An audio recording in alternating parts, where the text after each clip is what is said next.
and he had to throw in that rain. He got rave reviews for his performance after not throwing at the combine. Darnold had a private workout with the Browns earlier this week. And one AFC executive told Albert Breer of Monday Morning Quarterback, quote, "He's going #1. Shannon, how impressed were you by Darnold? I was very impressed. And Skip, I didn't see the entire workout, but given the circumstances, what's at stake, it's raining. That was as good a pro day I've seen from a quarterback in since I've been watching them. This was very impressive. You hear guys say, man, I don't mind playing in the cold. I don't mind playing in the heat, even the snow. But how many quarterbacks, Skip, you ever heard say, man, I love throwing that ball in the rain? And that's what he had to do. He had a job interview with less than favorable circumstances. Because he didn't throw at the combine, he was up against the clock. Because if he had thrown at the combine, he could say, you know what, guys, come back another day when it's not raining, and I'll be able to throw it for you. But he said, look, it's raining. I got to get this on tape. Now, it's reported that he had worked out on Sunday or a couple of days earlier for the Cleveland Browns. But I love what he said after the fact. He said, I had a lot of other teammates that it was their pro day also, and I didn't want to let them down. So that tells me a lot, Skip. So I'm good with it. I love what I saw, and not a whole lot of quarterback. I hated playing in the rain. There are three things that like playing in the rain: kids, pigs, and ducks. Grown-ups don't like playing in the rain, especially quarterbacks. Now I played with one, John Elway. He hated the rain. Hell, I hated the rain. And it's not like it was in a phone booth where he was. He's throwing a wet ball. I'm trying to catch a wet ball. And coaches don't, hey, you got to make that play. Fans, they're sitting in the rain, we expect you to make that play. So it's not easy. And for him to go out there and put on that kind of throwing performance, Skip, I was very, very impressed. And let me tell you something about O'Shea Sharp, Joy Taylor. It takes a lot to impress me when it comes to football, because I've seen a whole lot and I've played with some great players. But I was impressed with the way this young man threw the football. There's no question in my mind. The Cleveland Browns are taking him first overall. This is absurd to me. I wasn't impressed or unimpressed. I was just non-pressed. I'm going to invent a word, non-pressed. I don't care what he did in the rain or not the rain. And by the way, what I've always been taught by the many coaches I covered, going back to Don Shula, Tom Landry, and Jimmy Johnson and Bill Walsh. Those guys taught me that the tougher element to throw in is wind. And Jimmy Johnson came back from Troy Aikman's pro day, which was staged at UCLA, not too far from USC. Not too far from where we are. On an extremely windy day coming off the Pacific Ocean. And the first thing Jimmy told me when he got back was, I love this kid because he could throw bullets into the wind. He was splitting the wind with his arm strength, because Troy had big mid-ranged arm strength. Not the greatest deep thrower, but boy, could he throw rockets into the wind, just split the wind. So to me, if you throw accurately in the wind, it's more impressive than throwing in the rain. And I get what you mean, talk about the wet ball. Troy actually had a hard time with the wet ball. Phil Simms had a hard time. A lot of quarterbacks. Some really like it. It's a weird phenomenon depending on your hand size. Correct. Or your grip strength. But in this case, I'm back to watch the tape. What happened to Sam Darnold last year? This is what I saw happen. Coming off that huge, sensational Rose Bowl game. Remember that? The 52-49 win over Penn State, the walk-off field goal game, in which he was 33 of 53 for 453 and 5 touchdowns to 1 interception. The world said, let there be Heisman, Sam Darnold. Did he not come in as the odds-on favorite? And I saw a kid who seems like a really good kid who tries too hard, and he crumbled under the expectations to live up to his Heisman hype. And he had a rough year, man, because he led college football in lost fumbles with 8 this year. That is not a good sign. And he threw 13 interceptions, and his sacks went up from 6 the year before when he didn't start every game. Remember, he started, I think, the second game here.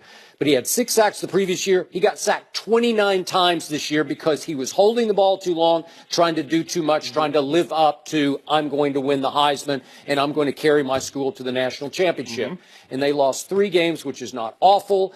but he really struggled all year long. And I was highly impressed with what he did in the 2 overtime game against Texas, because I watched the whole thing late into a Saturday night on, I think it was on FS1, if I'm not mistaken. I think it was.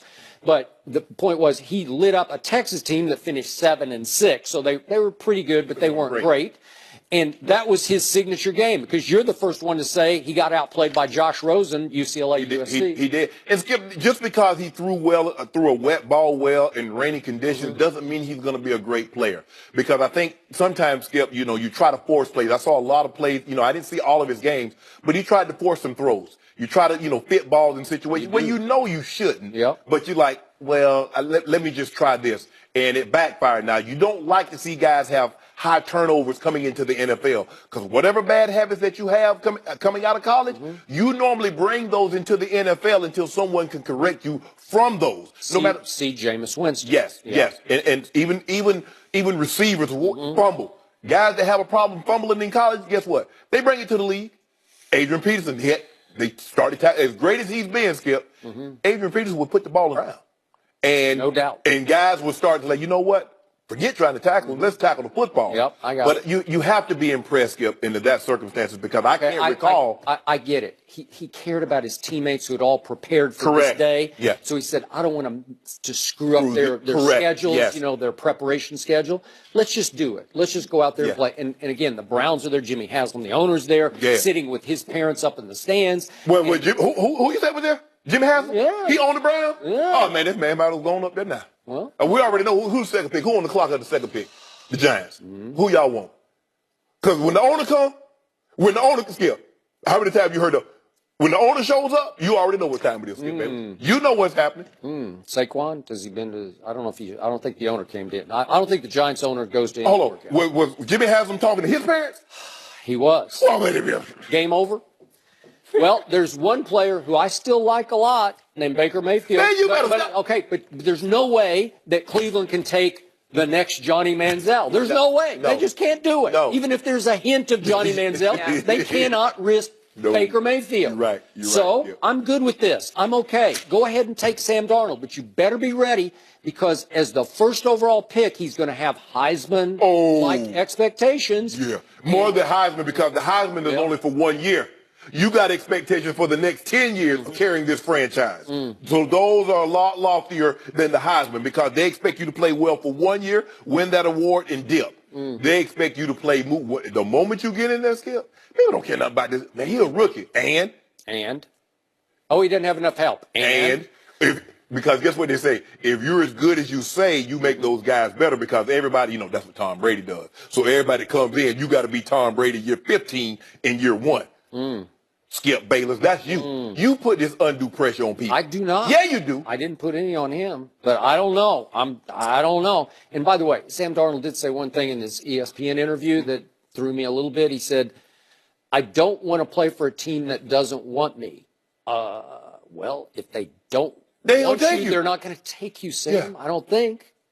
His point was, if Cleveland doesn't want me, then I don't want to play for Cleveland. Well, then they'll take Josh Rosen. Yeah, they'll take Josh Allen. I don't know. Right? Normally, teams draft the player they want. That's kind of how it works. Unless you're the Jets and you tried real hard to get up high, and then you'll take whatever's left. I don't know. No, Jets. Y'all listen to Skip Bayless. No. What is it, Broadway Baker? Yeah. Oh, I love it. Mayfield does Manhattan. I hope they take him and he shows up in one of those big fur coats. He would. He would.